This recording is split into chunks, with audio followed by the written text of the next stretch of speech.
Sulmohet me granat banesa e kreut të Partisë Demokratike në Pogradec. Ngjarja ka ndodhur gjatë orëve të vona të së dielës në lagjen numër 5 të qytetit. Sipas të dhënave të policisë, bëhet fjalë për një granatë ofensive, e cila ishte vendosur poshtë derës së jashtme të banesës trekatëshe. Në momentin e shpërthimit, kreu i Partisë Demokratike Luan Lipo ndodhej në katin e dytë të banesës së bashku me gjithë anëtarët e familjes, por nuk kanë marrë lëndime, ndërsa janë shënuar vetëm dëme materiale.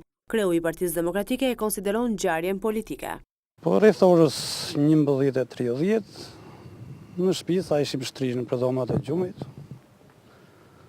dëgjojmë një shpërthim, dëgjojmë nenën që flenë në katë më poshtë, duke aloritur, dhe në korridor, shikoj dhe më në tymë, dhe nena dhe ke për me britme dhe saj që ka më 75 vjeç dhe më dhe.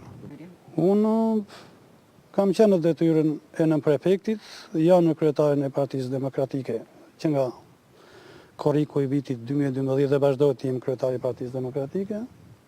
Unë nuk kam, domethënë, për konflikte pronësie ose konflikte personale në Pogradec me njëri, jam munduar ta kryej detyrën më së miri. Sot pas 6 muaj domethënë dashuria, ose 3 muaj shtator që kam në detyrën e prefektit, ndodh ajo të cilën unë gjë që se kisha parashikuar në asnjë lloj domethënë. Pra ju mendoni vetëm politike mund të jetë? Por domethënë unë nuk kam motiv domethënë unë me forcat politike jo se shkoj domethënë kemi shkuar domethënë jo se kemi konflikte kupton për. Edhe në Pogradec kemi konflikte me me dyja forcat politike që janë domethënë. S'kem pasur konflikte. Por unë sot jam kryetari i Partisë Demokratike dhe nuk kam domethënë kam pyetur djalin, kam pyetur bashorten.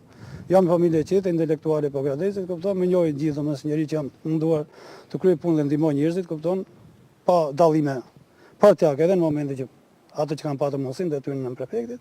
Policia e Pogradecit vjon hetimet intensive për zbardhjen e plotë ngjarjes, ndërsa pista kryesore e hetimit mbetet ajo për shkak të detyrës. Deri tani në polici janë shoqëruar rreth 20 persona, 7 prej të cilëve në cilësinë e të dyshuarit, por ende nuk ka asnjë autor.